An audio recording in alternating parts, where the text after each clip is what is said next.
Chers élèves, bonjour. Votre cours d'aujourd'hui est pour les élèves de la 6e année de l'enseignement primaire. Aujourd'hui, on va apprendre comment répondre aux questions de l'examen normalisé provincial session juin 2018. Premièrement, on va lire le texte. Alors, pendant les vacances de printemps, Nabil et ses amis décident d'aller faire du camping dans le champ le plus près de la ville. Les enfants arrivent au champ, dressent la tente. Nabil rassemble ses amis pour leur distribuer le travail. Vous deux, allez ramasser des branches sèches. Toi, va creuser le foyer loin des buissons. Fais attention à l'incendie.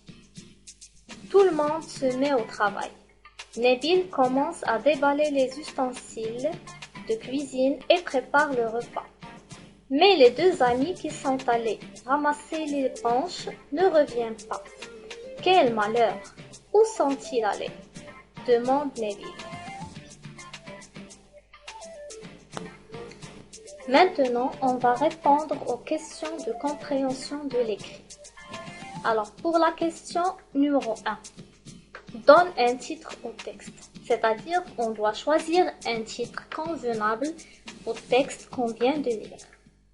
Alors, comme on a vu, le texte parle des vacances de printemps, il parle de Nabil et ses amis qui ont décidé d'aller faire du camping dans le champ. Alors, on peut choisir comme titre Nabil et ses amis, ou bien on peut mettre comme titre les vacances de printemps. Ou encore, on peut mettre un camping dans le champ. Voilà. On peut choisir n'importe quel titre de ces trois titres. Ou bien, vous pouvez mettre un titre convenable qui va avec le sujet du texte. Question 2. Quel est l'auteur du texte? Alors, comme vous voyez, l'auteur du texte se trouve toujours en bas du texte. Donc, ici, on voit le nom de l'auteur, c'est Amina El-Wafi. Donc, l'auteur du texte, c'est Amina El-Wafi. Question 3. Où s'installent Nabil et ses amis?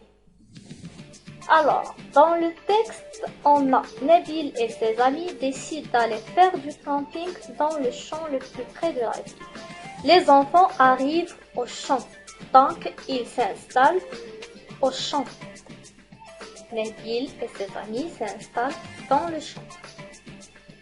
4. De quelle saison s'agit-il dans le texte? Donc, dans la première phrase du texte, on a « pendant les vacances de printemps ». Donc, il s'agit du printemps. Qui accompagne Nabil à ce voyage? Donc, Nabil et ses amis décident d'aller faire du camping dans le champ. Donc, ce sont ses amis qui l'accompagnent au voyage. Question 6. Réponds par vrai ou faux. La première phrase, Nabil rassemble ses frères pour leur distribuer le travail. Alors, regardez bien ici, dans le texte, on a Nabil rassemble ses amis pour leur distribuer le travail. Alors, cette phrase, elle est fausse. Bien fausse. Tout le monde se met au travail. Donc, dans le texte, on a tout le monde se met au travail. Donc, c'est une phrase juste, on va écrire vrai. Question 7. Pourquoi Nabil rassemble ses amis? Alors, aussi on revient dans le texte et on va trouver Nabil rassemble ses amis pour leur distribuer le travail. Donc la réponse c'est Nabil rassemble ses amis pour leur distribuer le travail. Question 8. Pourquoi Nabil s'inquiète-t-il? Alors, Nabil, il s'inquiète bien sûr parce que les deux amis qui sont allés ramasser les branches ne reviennent pas. Donc, on va mettre car les deux amis qui sont allés ramasser les branches ne reviennent pas.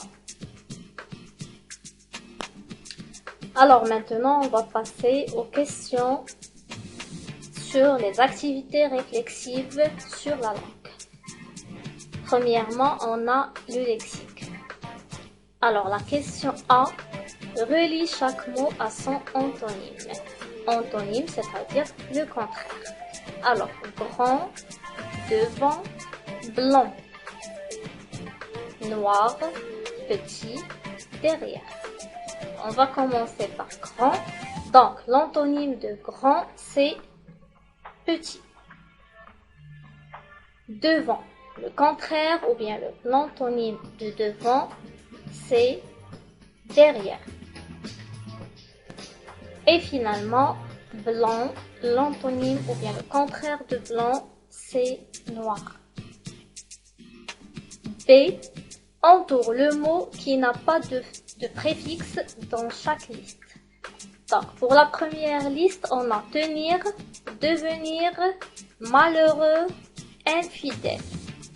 Alors, on va entourer le mot tenir. Pourquoi? Parce qu'il n'y a pas de préfixe dans ce mot. Par contre, le mot devenir, le radical c'est venir et le préfixe c'est de. Et le mot malheureux, le radical c'est heureux et le préfixe c'est mal. Infidèle, le radical c'est fidèle et le préfixe c'est un. La deuxième liste de mots, on a comprendre, dormir, redire et irréel. Donc, pour le mot comprendre, le radical c'est prendre et le préfixe c'est con.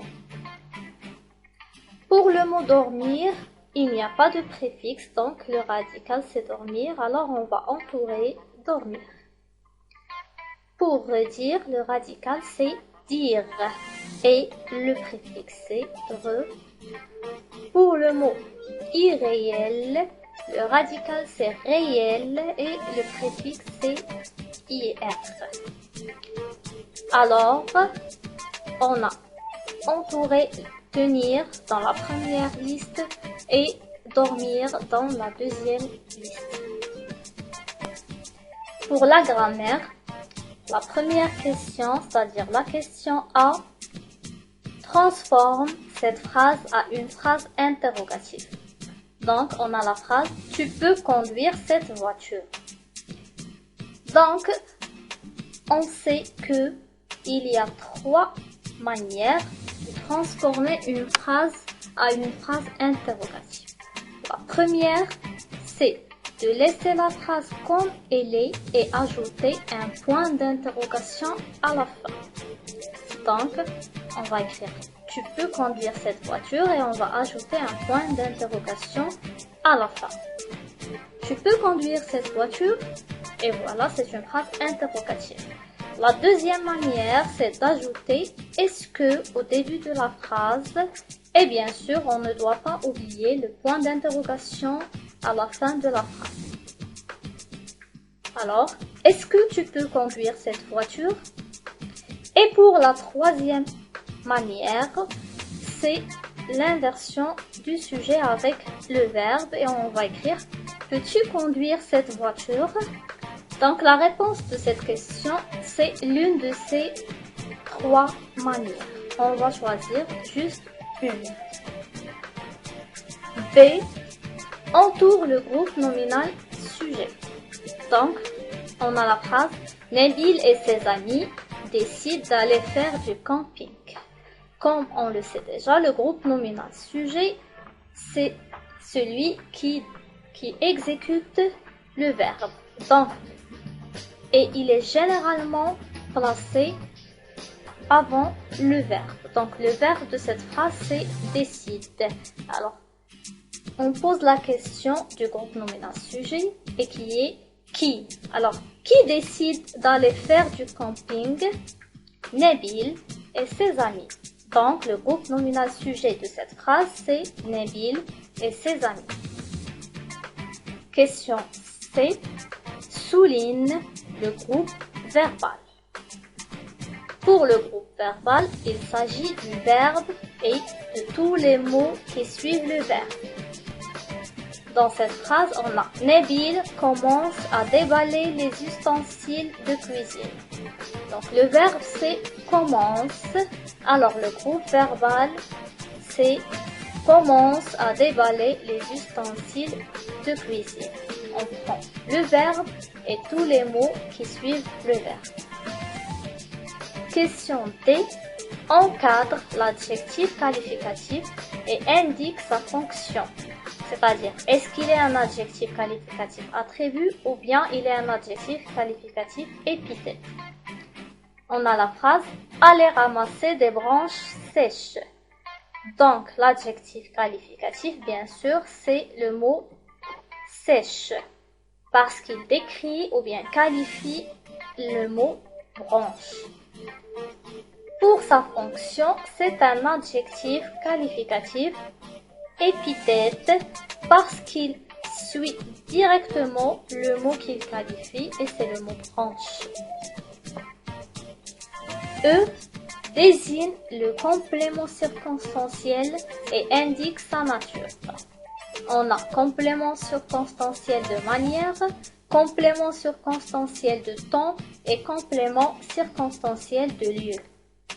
La phrase « Les enfants arrivent au champ ».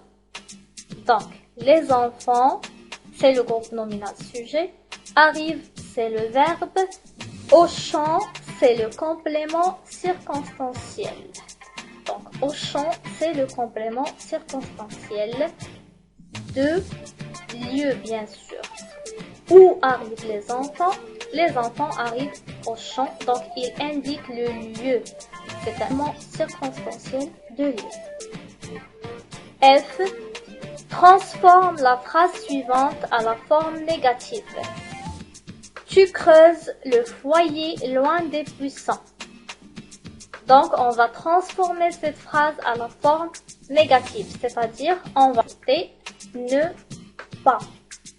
Et ça va devenir tu ne creuses pas le foyer loin des buissons. On va passer maintenant à la conjugaison.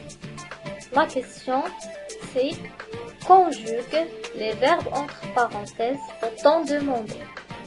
Pour la première phrase, elle, on a le verbe arriver, ensemble, on va le conjuguer dans l'imparfait. Donc, on va conjuguer le verbe arriver à l'imparfait dans la personne elle avec S. Donc, on va dire elle arrivait avec A-I-E-N-T. C'est la terminaison de l'imparfait dans la personne elle avec S. Elle arrivait ensemble. La deuxième phrase, le verbe être. Donc, être prudent dans la route. Donc, on a le verbe être qu'on va conjuguer à l'impératif présent dans la deuxième personne du singulier. La deuxième personne du singulier, c'est-à-dire tu. Sauf que dans l'impératif, on sait qu'on n'écrit pas les pronoms personnels. On va directement écrire le verbe être conjugué à l'impératif présent. Donc, c'est sois. Sois prudent dans la route. Il terminait son travail. Donc, on a le verbe terminer. On doit le conjuguer au passé composé dans la personne il sans S. Donc, on va dire il a terminé. Il a terminé avec E accent à la fin. Donc, pour le passé composé, il se compose du verbe avoir au présent plus le participe passé du verbe terminer. Donc, il a terminé. Nous, le verbe finir, nos devoirs dans un instant. Alors, on va conjuguer le verbe finir au futur simple dans la personne nous. On va dire nous finirons. Nous finirons. Comme on le sait déjà, la terminaison des verbes au futur pour la personne nous, c'est R-O-N-S. Alors, on va écrire nous finirons nos devoirs dans un instant. Vous prendre le bon chemin. Ici, on a le verbe prendre. La personne vous, on va le conjuguer au présent de l'indicatif. Alors, on va écrire vous prenez le bon chemin. S'il pouvait faire du sport, il, le verbe choisir, la natation. Alors, on va conjuguer le verbe choisir au conditionnel présent dans la personne il avec S. Alors, comme on le sait déjà, le conditionnel présent, c'est-à-dire le radical pur et la terminaison de l'imparfait, on va écrire alors il choisirait. On a le radical du futur et la terminaison de l'imparfait. Choisirait avec R-A-I-E-N-T à la fin.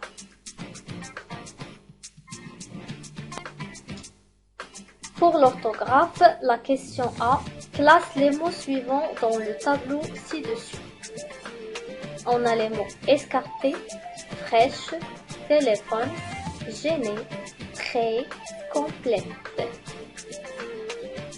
Pour le tableau, on a accent grave, accent aigu, accent circonflexe.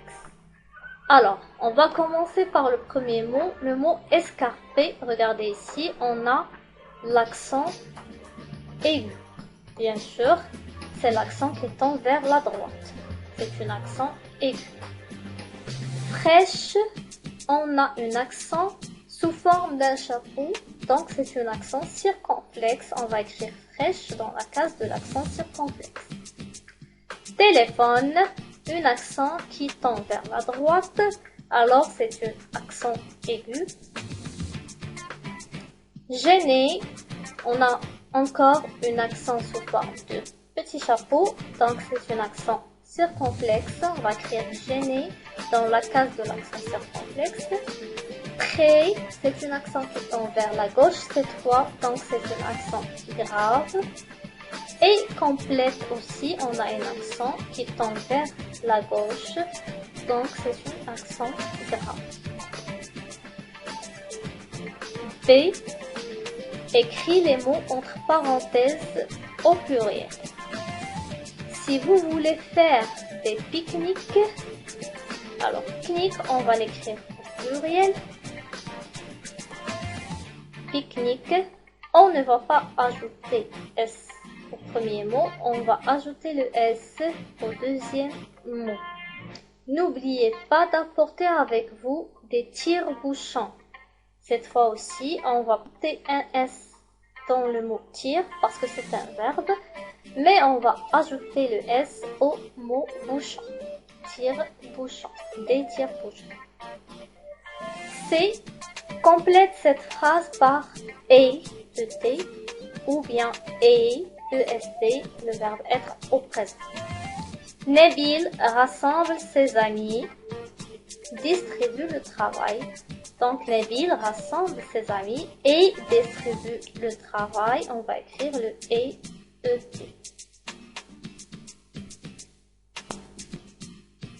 Et finalement, on va passer à la production de l'écrit.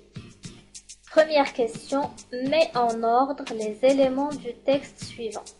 On a 4 phrases mélangées. On va les mettre en ordre pour former un petit texte ou bien un paragraphe. Première phrase, on doit planter les arbres et les fleurs partout pour rendre notre école plus agréable. On doit les respecter. On les arrose et on ne les coupe pas. Donc, comme vous voyez, le texte parle de la nature ou bien du fait de planter des arbres et des fleurs et de les respecter et prendre soin d'elles. afin de rendre notre école plus agréable. Donc la première phrase c'est pour rendre notre école plus agréable, qu'est-ce qu'on doit faire? Bien sûr, on doit planter les arbres et les fleurs partout, puis on doit les arroser et on ne les coupe pas. Et enfin, on doit les respecter. Donc, ça donne un petit texte. Pour rendre notre école plus agréable, on doit planter les arbres et les fleurs partout, on les arrose et on ne les coupe pas, on doit les respecter. Et voilà. Deuxième question, la forêt est source de vie. Écris un paragraphe dans lequel tu expliques à tes amis l'importance de la forêt de 5 à 7 lignes. Donc, on nous demande ici d'écrire un petit paragraphe qui se compose de 5 à 7 lignes pour parler de la forêt et de l'importance de la forêt et pour expliquer l'importance de la forêt à nos amis. Donc premièrement, on va donner un titre à ce petit texte, par exemple la forêt, puisque le texte ou bien le paragraphe va parler de la forêt.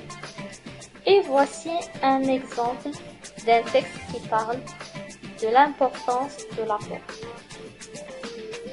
Donc, la forêt est une source de vie pour les humains ainsi que pour les animaux. Elle nous donne de l'alimentation et du bois pour nous chauffer, pour construire, pour décorer et aussi pour fabriquer du papier ou du carton.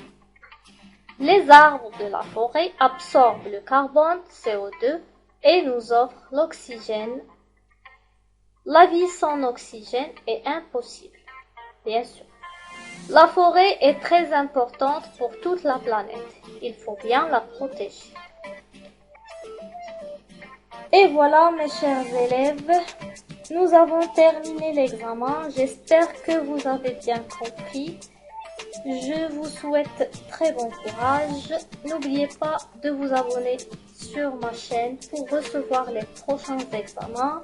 Et je vous dis merci pour votre attention et au revoir. À la prochaine vidéo.